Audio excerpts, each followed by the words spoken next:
It is my great pleasure to introduce our fifth guest in the speaker series, Professor Phillip Chen. And Professor Phillip Chen is the Ellis and now Levitt Distinguished Professor of Art at Drake University.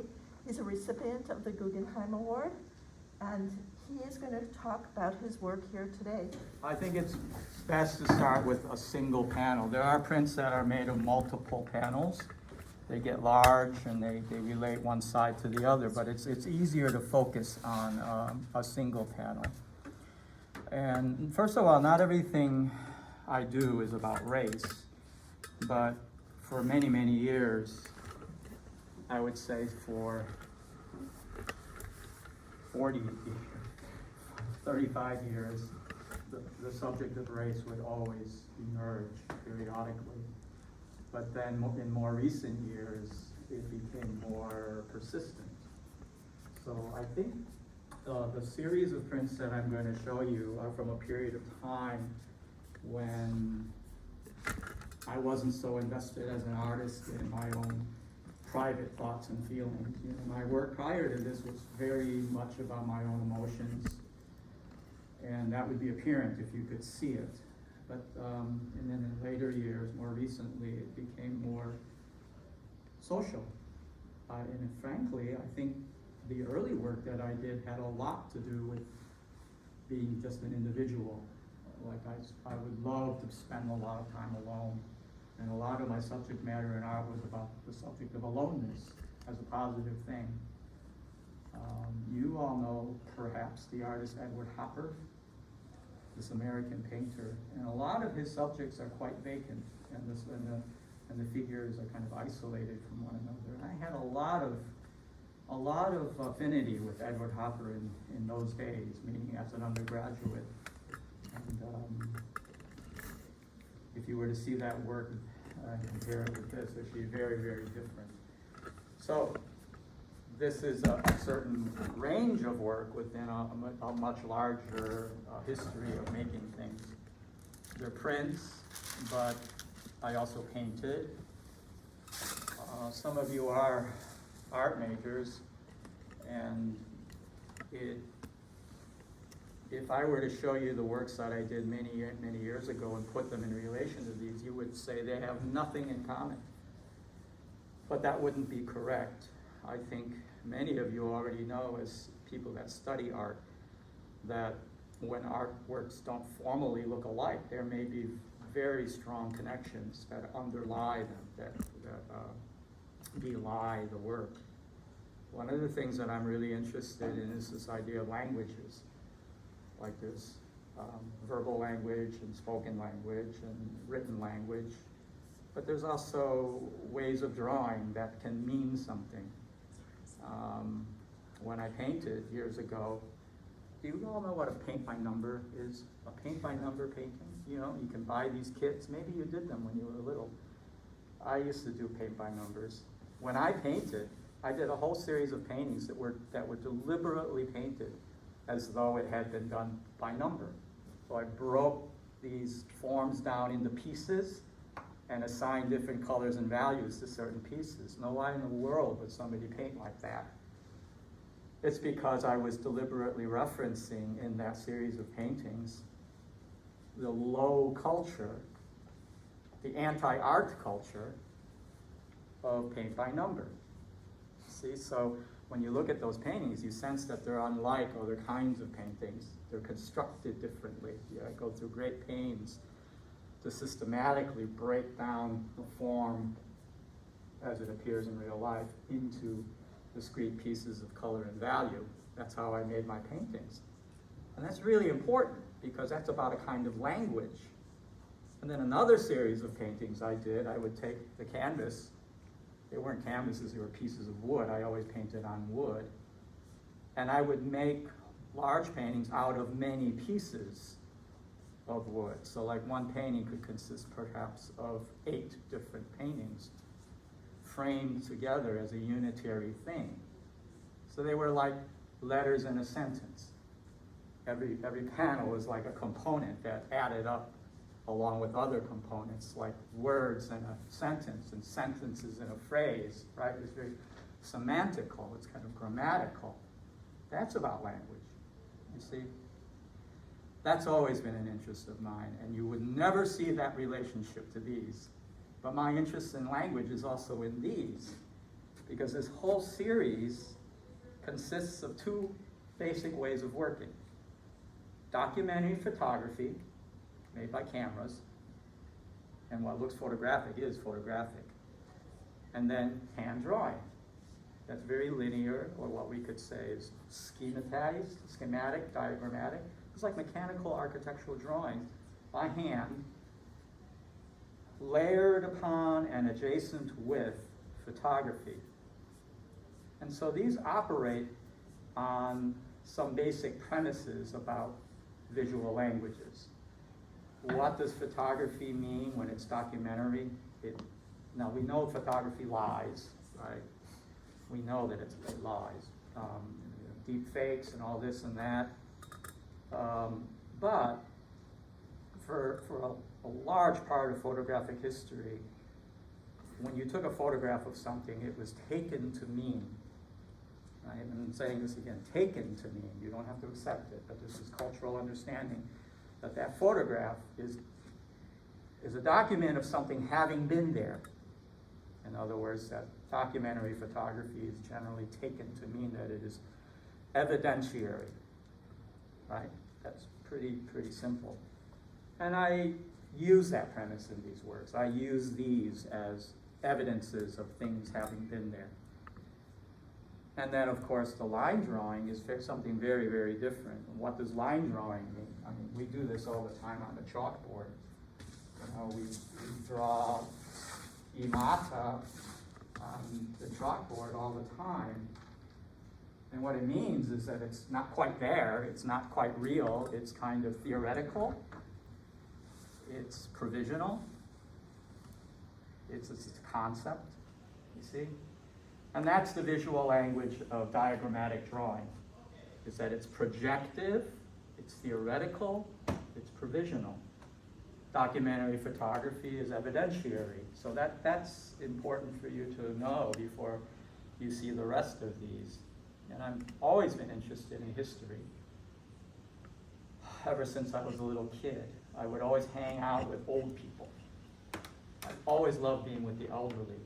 When there was a gathering at the house, I wouldn't be with the kids. I'd be hanging out with the old people, pretending to play on my own, but listening to all the stories, listening to all of the experiences that they were sharing with each other. The old folks, you know, the grandparents' generation.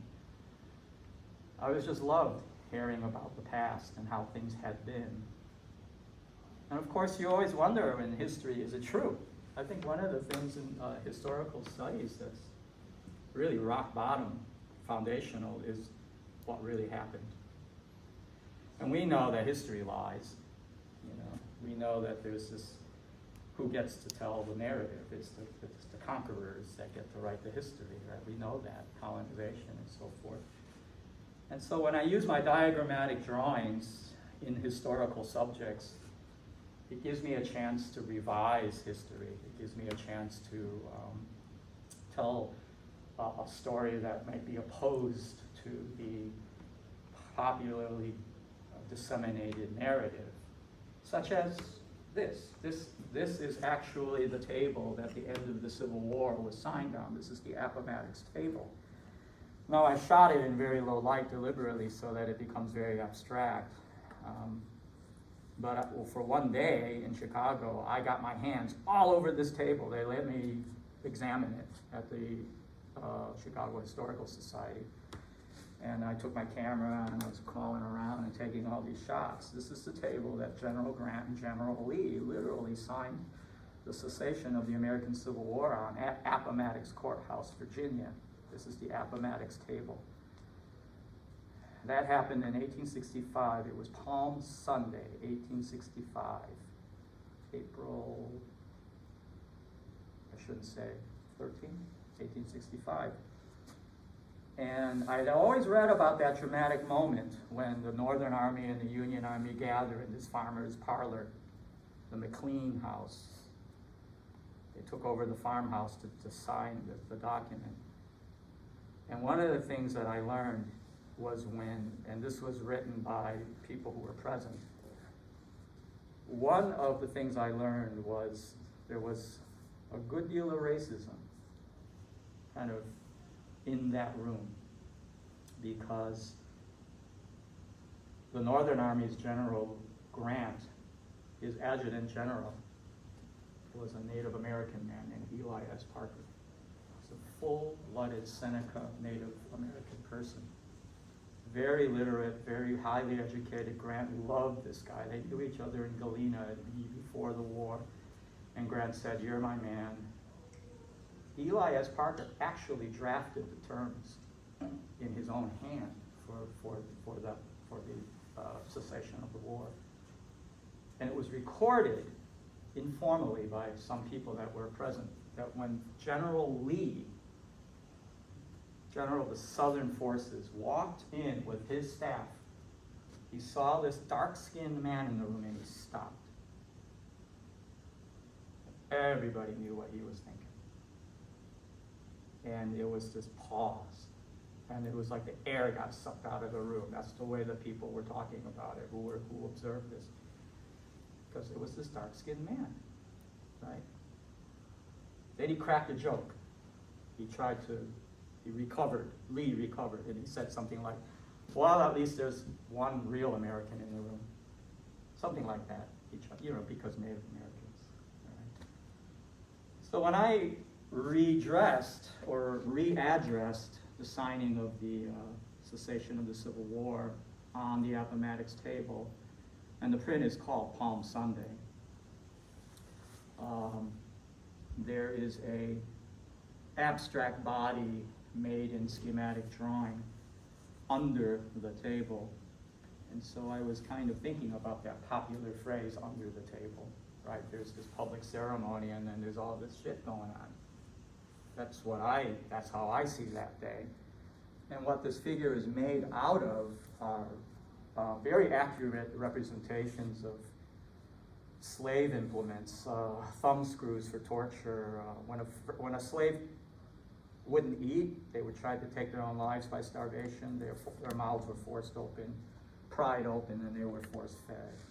If a slave ate too much, and they were using up too many of the slave keepers' resources, they put the enslaved person's head in a cage. This is a head cage. And of course there are all these shackles and so forth. And these are very, very accurately represented, taken from documents of the period. I copied a lot of these devices, these implements, from a book published in 1808 on the abolition of the slave trade in England. And so I took these implements and reconstructed them into a prone figure that's under the table. And of course it's Palm Sunday, and it's a religious day, and that has to herald, the religiosity of the day. But this is really what's really important in my mind in that event. So it's a retelling of the story, basically. It's not a narrative that you're going to find, forefronted when they talk about what happened in 1865 at Wilbur McLean's parlor. And this is another kind of embodiment. And so I think of this as an embodiment, a figure made out of slave implements. This form, I wonder if anybody recognizes what this is. Do you think you know what that looping form might be? Is it a cornucopia? Well, it acts like one. Like a backpack? You're all on the right track. It's industrial design, but I wouldn't be surprised if you didn't really know, because years ago women's skirts would be this big. That's a hoop skirt. That's a woman's hoop skirt. And everything in the hoop skirt, that's kind of like a cornucopia. Everything in the hoop skirt, the woman's hoop skirt, are tools and implements, artifacts relating to Chinese American history. My family were laundrymen and railroad workers and gold miners and restaurateurs. Really, my great-grandfather came to the United States in 1858. He was a coolie. He was a contract laborer under contract for X number of years. He was forced to mine for gold naked because the coolies were known to take the gold they found and pocket it. So they stripped them down naked so that they couldn't pocket the gold. But my great-grandfather found a way of collecting gold. He ingested it, he passed it, and over a period of 10 years, he accumulated tremendous wealth by Chinese standards. I know you're saying, ouch. I know you're saying, ouch. It's like, that's what he did. He swallowed he swallowed the gold, and he passed it, and he harvested it on a daily basis, and over a period of 10 years, he accumulated great wealth. But he was a coolie. And then my family was in the restaurant business, cooking, so you can see the pickaxe, the cleaver, the wok, the sat iron for laundering.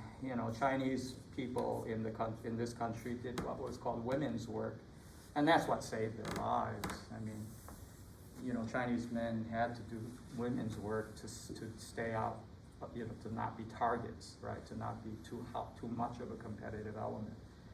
And so they were rather small in number, according to the whole population, but they also kind of protected themselves by kind of squeezing into these tight corners that nobody wanted to go into.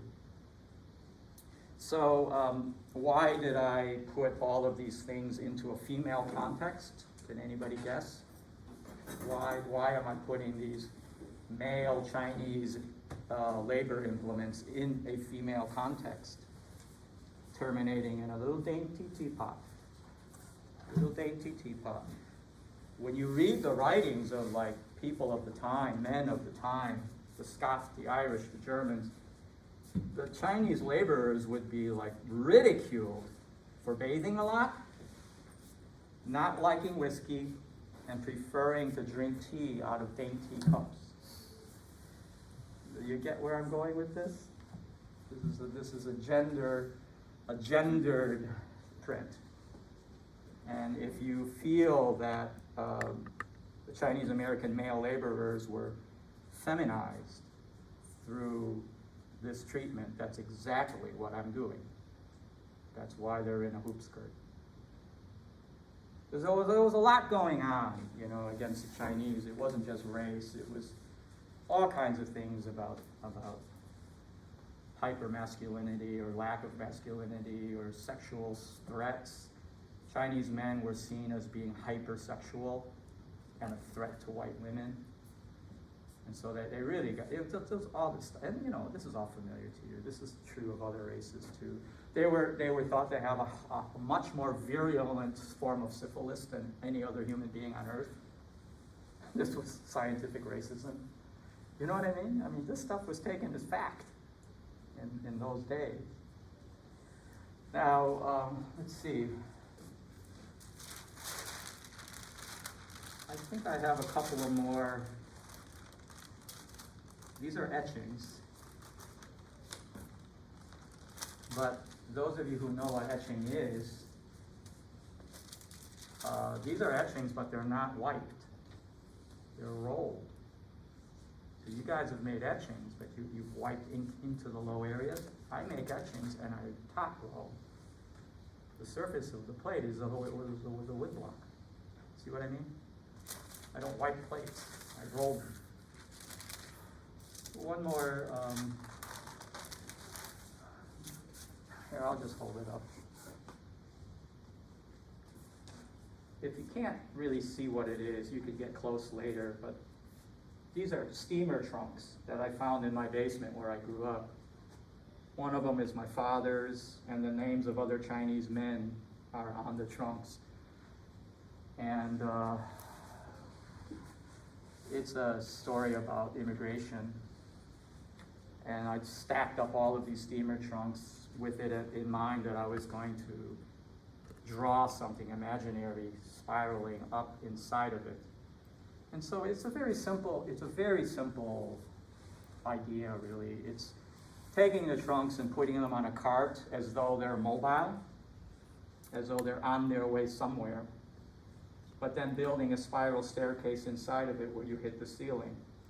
And so it's about constraint, it's about release, it's about aspiration, it's about frustration. It's an immigrant experience. I think my entire family historically was frustrated for a number of reasons. And I thought this would be a good way to kind of address that history. This is my father's trunk. His name was Al Chen. I've only shown this once. It was recently shown here in Des Moines at the Olsen Larsen Gallery, and I put it next to this one. So in the exhibition, this was a diptych.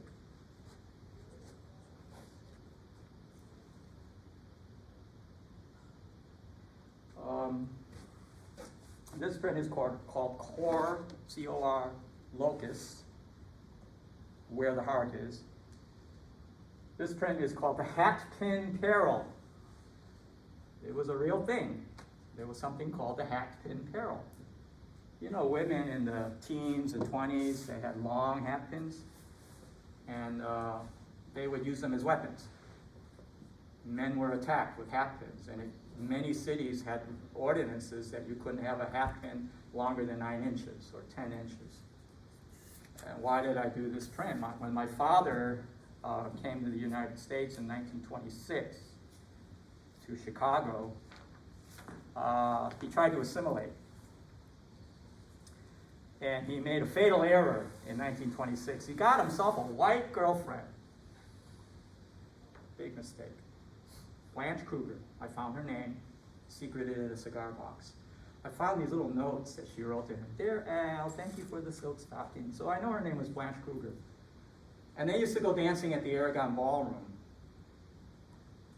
Let's say it's 1929. And I was informed by an aunt, an elderly aunt, that, and she wasn't saying this with any sympathy, she was saying it to show me what an idiot my father was. She told me that he had to stop going to the Aragon with Blanche because every time they hit the dance floor, women would take their hat pins out and jab them. Jab them, jab them, jab them, jab them. Mostly in the ass. It was very specific. They would jab them in the ass with their hat pins. And I just, you know, I think about my family, my dad, my parents, and all their hardships, and all the little humiliations and indignities they suffered. And I'm learning about them more and more as time goes on. I wish I had known about it when my parents were alive. But I just wanted to address some of the experiences that this generation had. Coming to the United States in the anti-Chinese exclusionary era. You may not know this, but Chinese were legally banned from the United States in 1882. Professor Metrick wrote a book about it. And so all my relatives came illegally and secretly and under false identity. So my father had different names. My uncles, I have one uncle that had no fewer than 6 different names, different birthdays, different fathers, different, right? Who are they? Right? Who are they? And I think one of the reasons why I make so many images about my father is because he was such an enigma to me. And you know, one of the generational inheritances that we have is that I grew up with a lot of secrecy. Nobody was forthcoming. Everybody withheld information. Nobody would talk. Nobody would talk. I heard rumors. I heard there was an ex-wife. I heard there was a murder. I heard that, you know what I mean? That's my relationships with my family. I don't know who they are. And, you know, one of the things about making art, you kind of try to, making pictures, helps you figure things out. You contemplate and you try it out and you visualize and revise and you know what I mean? You try to figure things out. You've done images about your family. And then of course part of it is because you love these people and you want to honor them and you want to acknowledge on their behalf, because they can't speak for themselves, you know, all the shit that they went through, you know. Anyway, that's part of my motivation in making these kinds of pictures. Nope. Let me show you one more about my father, and then I'll show you the one about, that's going to be in the show.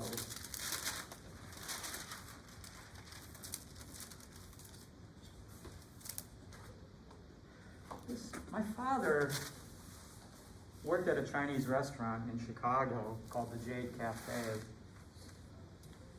And in 1934, he was a waiter at a Chinese restaurant for the notorious gangster named John Dillinger. Heard of John Dillinger? It's like an Al Capone. But John Dillinger was a big deal. And my father, strangely, waited on multiple times on this mythic American gangster named John Dillinger. It's so strange. Like, well, what in the world was that like? When my father approaches John Dillinger and his lawyer sitting in a private booth at the Jade Cafe, and my father, he must have been shaking. Because this guy got to Chicago after escaping from prison in Marion, Ohio. I think it was Marion, and he killed a guy, and he fled to Chicago, was hiding out and getting facial plastic surgery. Because J. Edgar Hoover, after his escape, issued the wanted poster, this famous wanted poster, dead or alive. So he got a little scared, so he went to Chicago to get facial plastic surgery. And it was during this period of time that he was eating at this Chinese restaurant that my father worked at, and my father was assigned to a private booth. Chinese restaurants in those days had private booths. And he, Joe Dillinger, and his confidants would sit in this private booth, scheming things. And my father would serve them. And I thought, what the hell was that like? What was that like? What, did they talk? Did they talk to each other? And feel free to go up and. I mean, take I a don't close think look. John Dillinger and my father ever had a conversation. I don't think so. Because here's this Chinaman, he's a waiter. And all the years that I've heard the story about my dad waiting on John Dillinger at the restaurant, I always wondered what that was like, and I realized, realistically, probably my father was in John Dillinger's consciousness most forcefully when he wanted him to be gone. Because you know what it's like. You want your server to kind of serve you and then disappear, right? Your goal is to self-destruct when you're a server, right? And I realized that. So I did this. It's a kind of a portrait of my father. It's abstract, but it's, now listen to this. It's kind of crazy. This is an abstract portrait of my father through the subconsciousness of John Dillinger under general anesthesia. Now, if you look up the word abstract or abstraction in the dictionary, it literally is defined as a separation or a distancing from any instance or thing. So like I just told you how I hardly knew this man called my father. He had multiple identities and lots of secrets and wouldn't talk for fear of being found out and deported. It was, a real scary thing. So I did a portrait of my father that was deliberately removed from and separated from the thing or the person. You see what I mean? So like I filtered this portrait of him through John Dillinger being under general anesthesia. He's getting his facial plastic surgery here. And everything here is drawn from life based on all the restaurant stuff that I collected when the restaurant closed. I collected all the dishes and the cutlery, the furniture, everything, the typewriter. And I've been hauling this stuff around for years because I'm attached to it. But I would often draw from it. And everything here is drawn from life. Now, interestingly, after decades of hauling around this stuff from the restaurant, a museum in Chicago is doing a show this November, in 2 months, in Chicago on historic Chinese restaurants and foods. And when they set up the show, they couldn't find any antique stuff from restaurants. And then they found me. I'm the one who has it. All the stuff I've been hauling around without any clear motivation, other than the fact that I'm attached to people and things. Now there's a real purpose for it. It's going to be a substantive part of the museum show. Apparently, when people shut down businesses, they just liquidate everything, get rid of it. And fortunately, I didn't let that happen. I just grabbed stuff. If you're in Chicago in November, December, whatever, you can see the show. Now,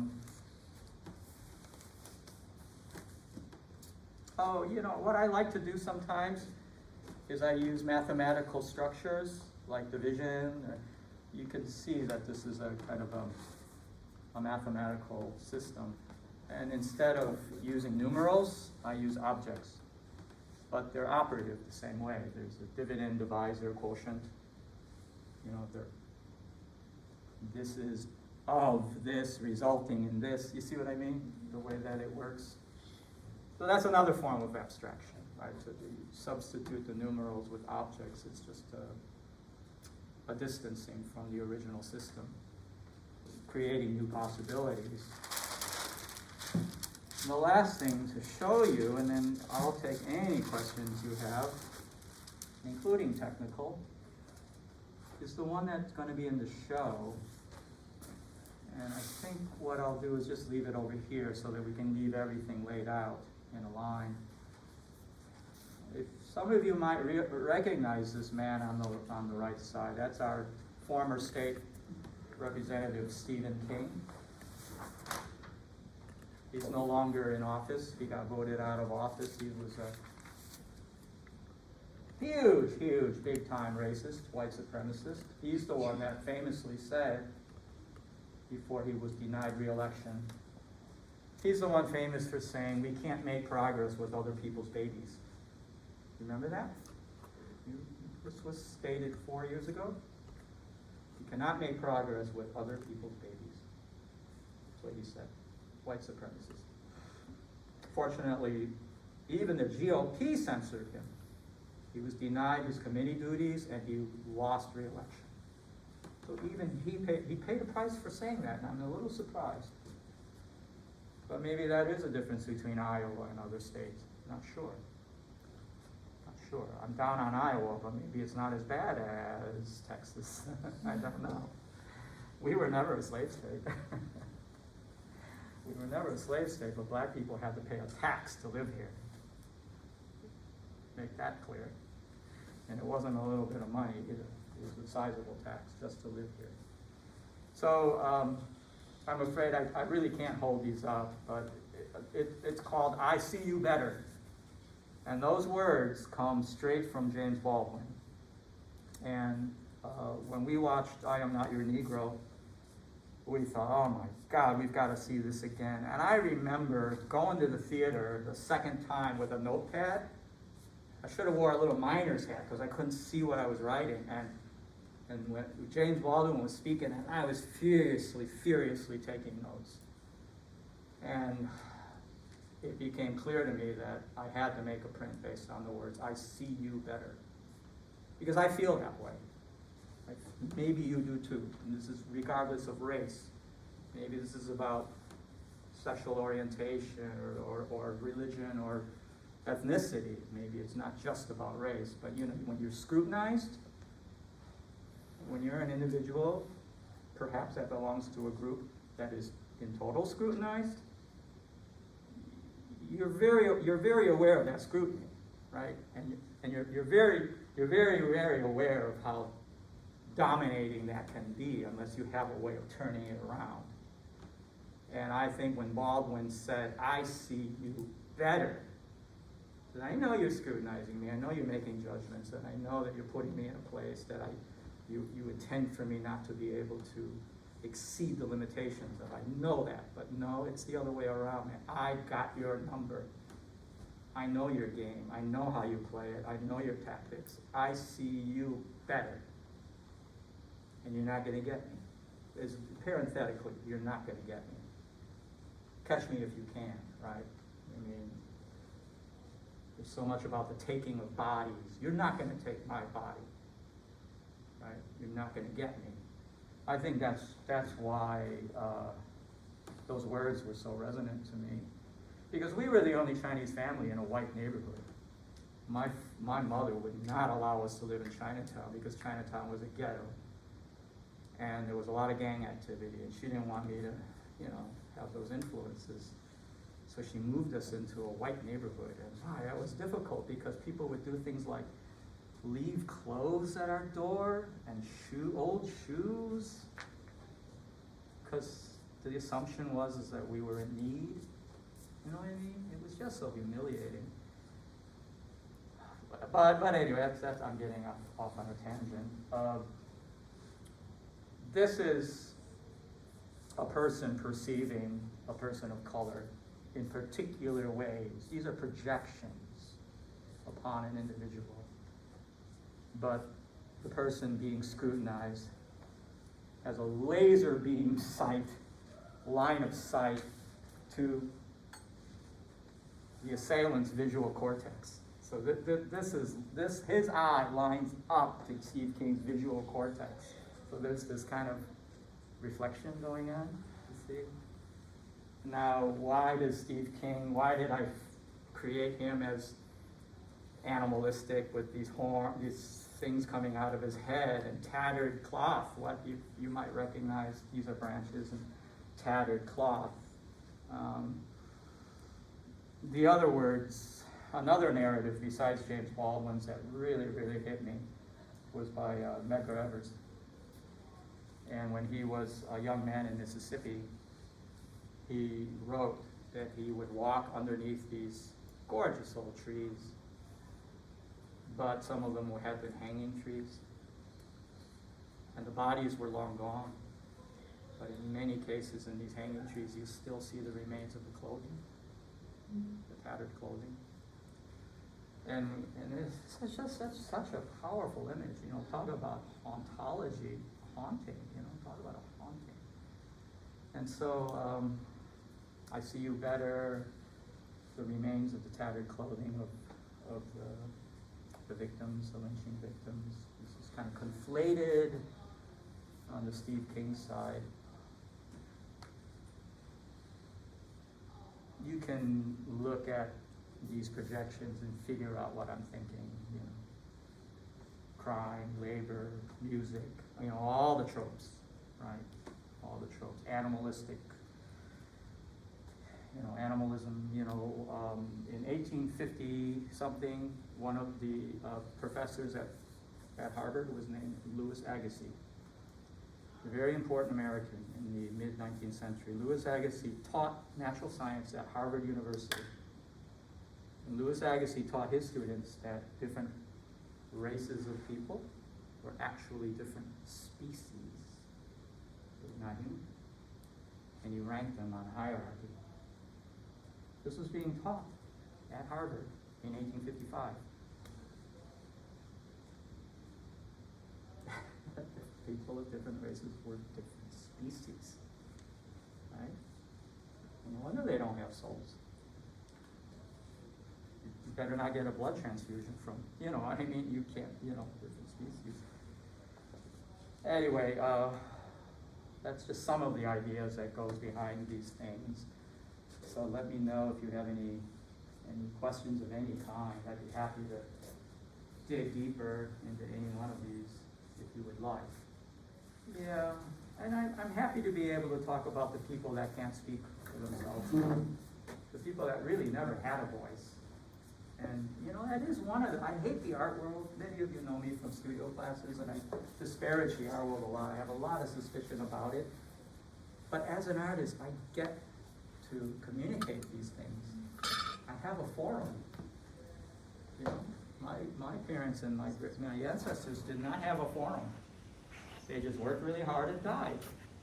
and suffered a lot of humiliation along the way, and indignity and crime, serious crime. My family was a victim of serious, serious crime. I'm not going to get into it. Serious crime. The kind of stuff that will change your life forever in an instant. That stuff happened to them. And they never got to express themselves or say who they were or what their desires were.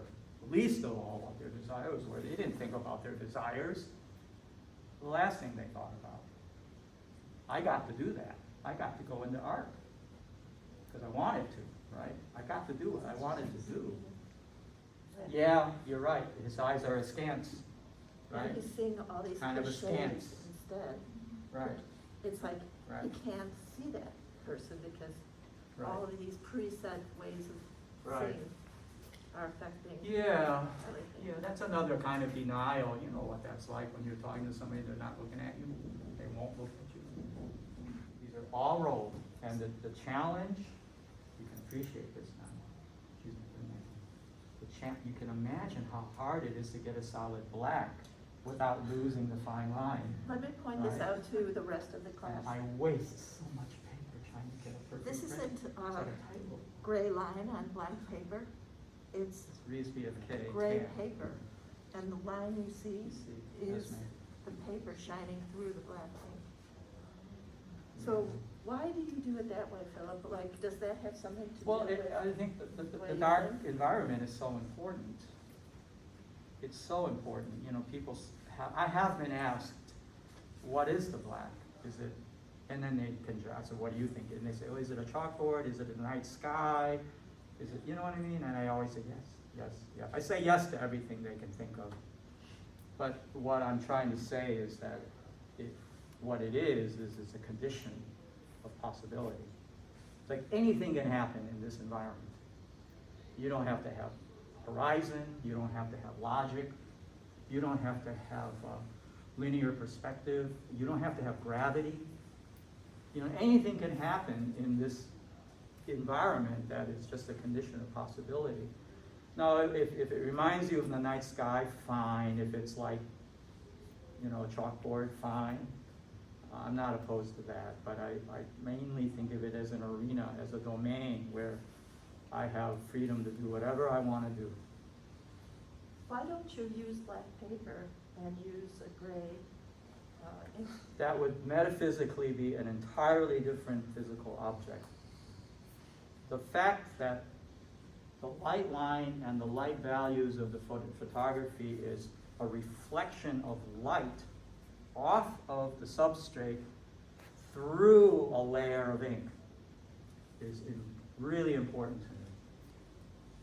This is like a mask of some kind that this light is emanating through. That's different than black paper and putting a lighter image on top of it. You know what I mean? So this is actually embedded more. It's not a surface of ink lying on the top of a dark surface. It's the other way around. You perceive the so-called positive image because of a reflection of light through the substrate. It's embedded. It is of paper. It is paper. And that's different. And those little things matter to artists. And I go through a lot of trouble to do it, you know? These plates, this is, one plate is $300. This is $600 to make. I screwed up, I did it twice. $1,200 in materials. Not counting the film, not counting the developer, not counting the paper, right? Yeah. Okay, where do you get this line? I drew that on, I took a piece of tracing paper, and then I got a really coarse piece of sandpaper, like a 50 sandpaper, bumpy, real bumpy, and I laid the tracing paper on top, and I took a Conte crayon, and I did gestural drawing. It was like doing a rubbing of the grain of the sandpaper, and that was like a film that I exposed to the photographic plate. So the photography is camera made, and I do use films that are digitally produced. I do digital produced film. I set the DPI, I set the number of lines to the screen, I can set the size of the dot and the shape of the dot any way I like, and I have it done digitally, pay for it. But then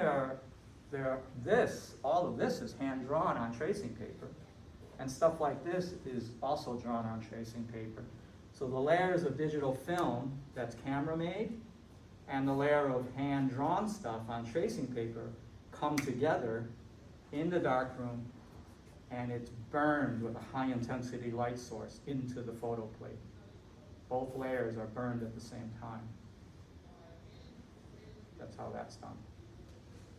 But it's important to say that a lot of it is hand drawn and some of it is camera made. When I come up with an idea, sometimes it starts with an object that I photograph, but sometimes it comes up with a drawing, and then I have to find the objects.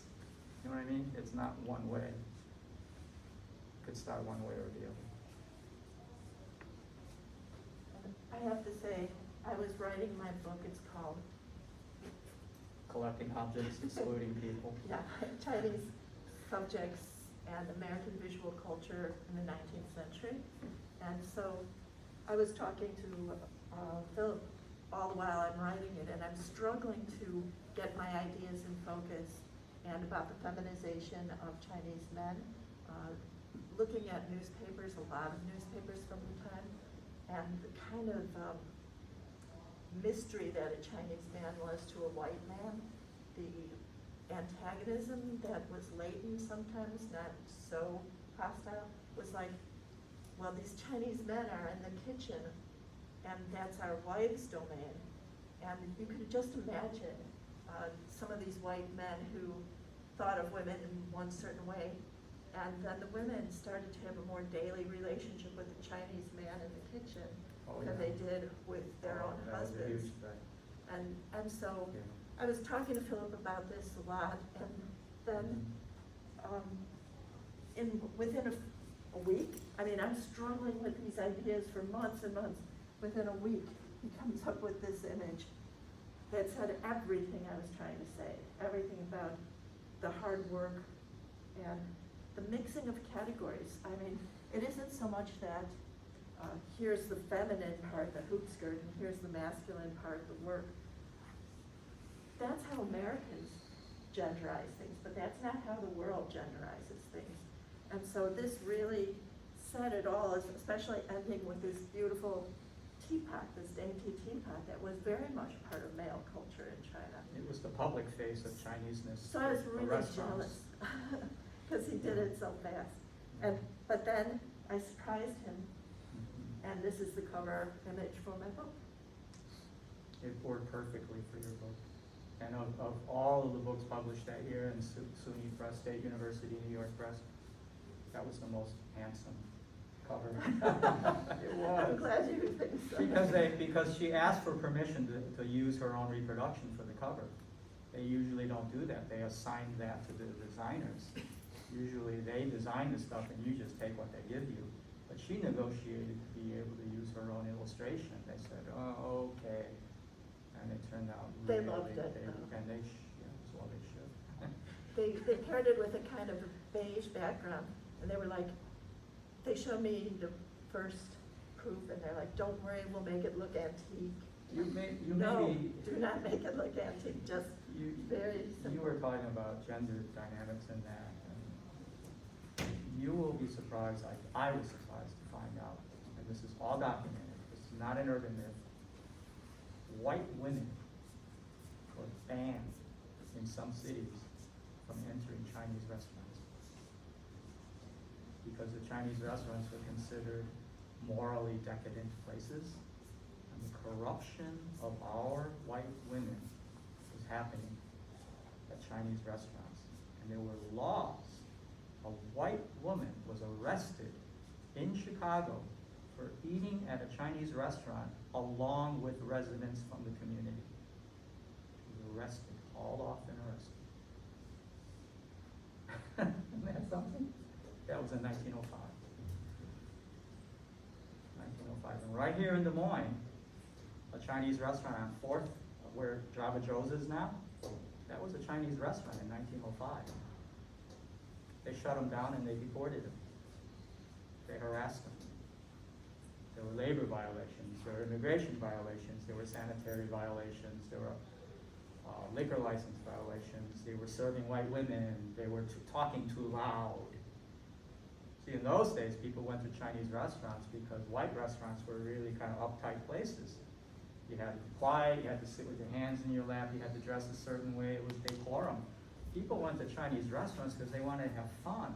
There was live music, and people talked real loud, and kids were running around, and black people, and native people, and Chinese people, and white people all came together in this cultural kind of mix-up called the Chinese restaurant, and that was so threatening to these municipalities.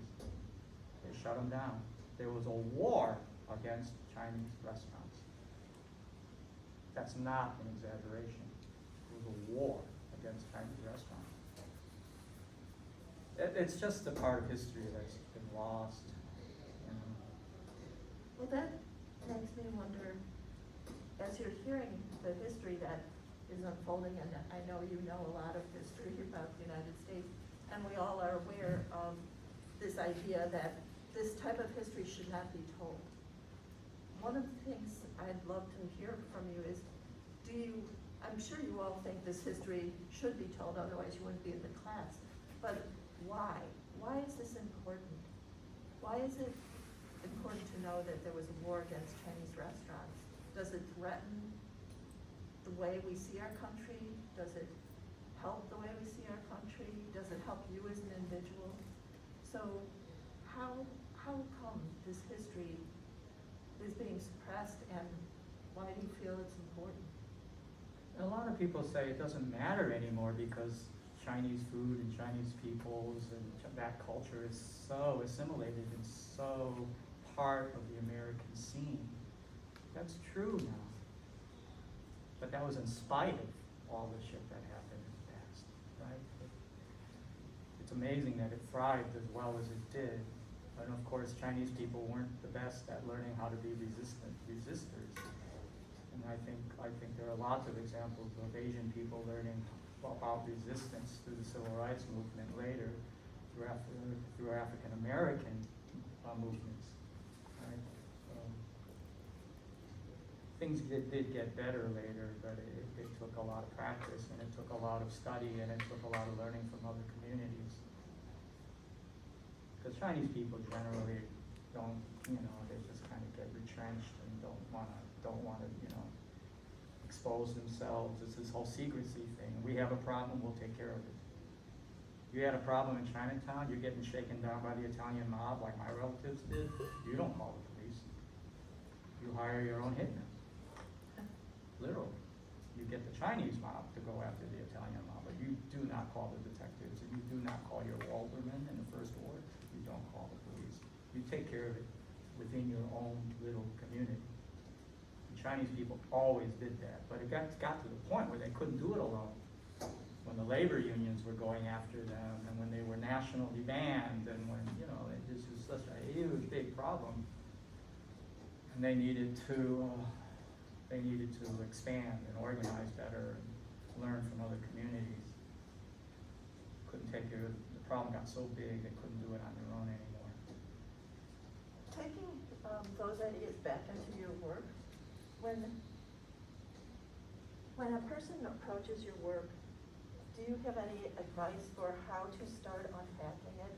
Because the images are really complicated and unusual, and so... I know, people have always told me as an artist, you gotta make it more obvious, And as artists, we don't like to do that. But when I would concede to making it more obvious, like when I'll say, okay, I'll tell more, and then I'll change the design and I'll be more explicit, people still don't get it. So well, screw this. I'm not going to keep conceding. I'm just going to do what I want to do. Because as much as I concede, some people still have a hard time with it. Are these difficult? Are these hard for you to kind of get anything from? Are they so hermetically sealed that they're Teflon coated? I mean, How many of you are not art majors?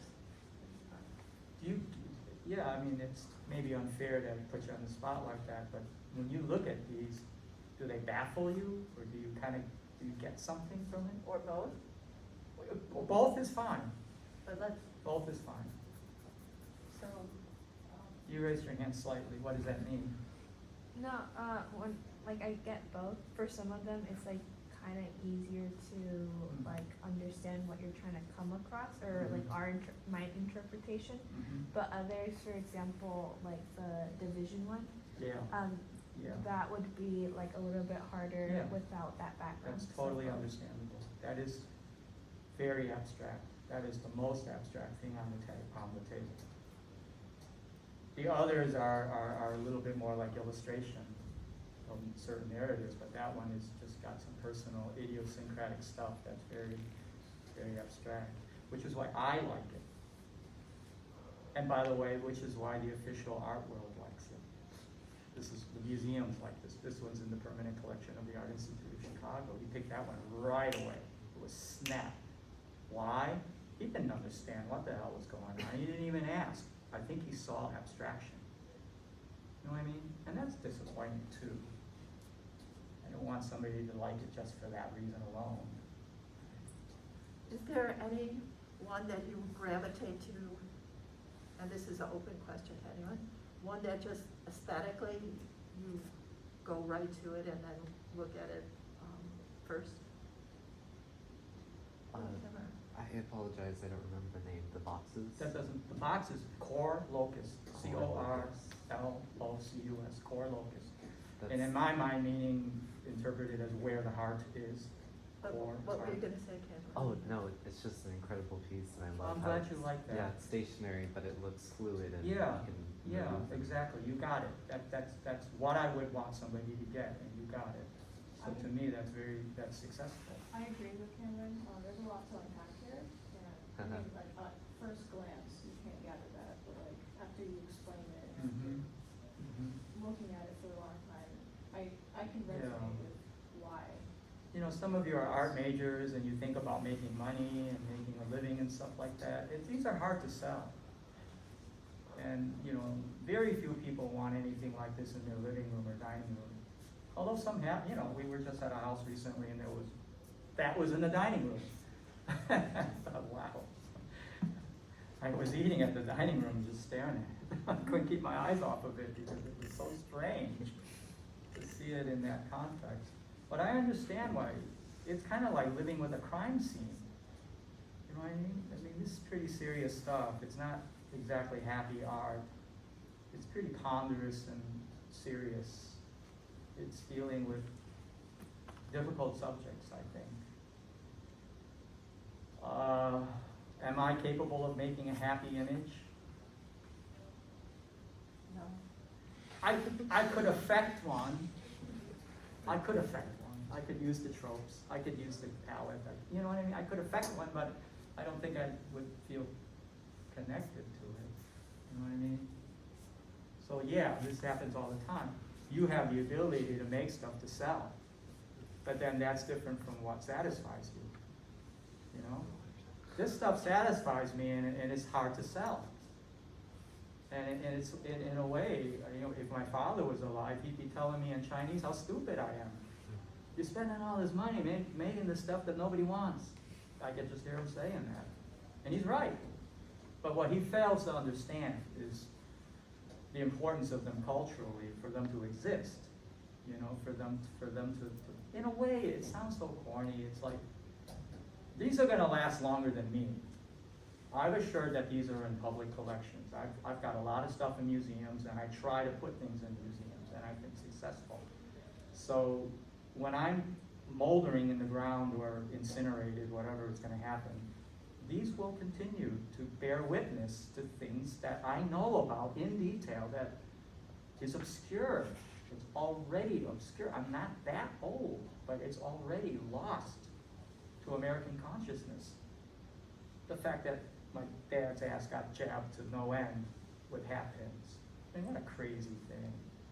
but yeah, I'm sorry. That's all right. I was gonna give you a pitch. I was just putting my hand up as a precedent, but I was curious because I think one of the biggest problems in art, or like from the creator standpoint, is, as you said, people who just don't really get it, or don't have an interest in getting it, or don't have the capacity to get it. So how do you account for or deal with, or what do you say to the people who only see the immediate sensuality or vivacity of the imagery in the art when you want them to see the messaging? How do you reconcile the two modes of viewing art? I'm trying to think of the last time I had a discussion with somebody about the art, and that I did a show in New York, and time again, people came up to me and say, that's my favorite, that's my favorite, that's my favorite. There was a clear favorite in the show, and it was the print that had the most lively visual components. I did a print where I did it in a day. It was the fastest print I ever made. I did a print where I scribbled, and there were like wavy lines all over the place. They were strings, but they were wavy lines. And it was a real important print for me because I was at a museum looking at 1,000-year-old Chinese art. And at the museum, there was a label next to a statue that said, when the museum collected this statue, the curators opened up the base. They found out it was hollow. Inside of it was a text on paper that said that there was a brush, and to the brush was tied many strings, and each member of the community held that string, and collectively they manipulated the brush. It was about collective authorship. It was about the death of the author. It was about collective action. I thought, wow, that's such a beautiful idea. You know, what an image, right? That all these strings are attached to a single brush, and everybody gets to kind of affect its motion. So I made a print about it, and so as you can imagine, it had a lot of curvy lines, and that was the one that everybody liked. And I'm convinced that they liked it because of the very fluid line. I think they liked it formally. And I think they liked it because more than anything else, it looked like modern art. You know what I mean? Yes, yeah, absolutely. So, but the people who liked it, I have to believe, understood the content too. So the name of the print was 5 Hands. There were 5 different strings, and right. So they're all capable of understanding it, but their emphasis was in the formal qualities. And so that's the first thing that comes to my mind when you ask this interesting question. In the case of the people who preferred that print, it was a case of different degrees of favoring formalism to concept, but I don't think it was ever divided. I don't think it was ever separated. But I think clearly the consensus fell in favor of formalism. That's why people wanted that one. You know what I mean? Yeah, I do. Has anybody ever told me, what the hell are you doing? This is irrelevant. Or just forget it. You know, walk away. That kind of thing. Not had that happen. People want to get it. Hmm? People want to get it, even if they don't immediately. Well, people are afraid that they won't get it. Mm-hmm. And if they don't want to say so, which is okay, because if they come back and keep looking, maybe they can. That's the thing, you know, you have to keep coming back. It's like reading poetry. You gotta reread poems. You just can't breeze through a poem and not revisit it. You've gotta keep going back to poetry. You know what I mean? And I think it's the same in good art. Now there is art that just discharges its meaning right away. And you can like get it and you can walk away and not come back. But to me, good art calls you back. And if you've got, you know, if you're a thinking, feeling person and you are called back, I think over time something will be realized. I think. I hope. Thank you so much.